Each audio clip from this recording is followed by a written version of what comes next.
আমাদের নতুন বাড়ির বাগানের এত গাছের মাঝে সেদিন দেখি করলা গাছে ইয়াপ বড় বড় করলা ধরেছে।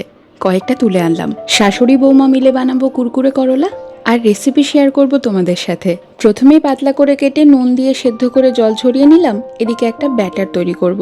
3 চামচ করে বেসন আর কর্নফ্লাওয়ার, 2 চামচ করে চালের গুঁড়ো আর ময়দা, স্বাদমতো নুন, সামান্য চিনি, লঙ্কার গুঁড়ো আর 1 চামচ তেল, সব দিয়ে ভালো করে মেখে নিতে হবে। এবার বরফ ঠান্ডা জল যাবে তার মধ্যে। সবশেষে সামান্য বেকিং সোডা আর পোস্ত।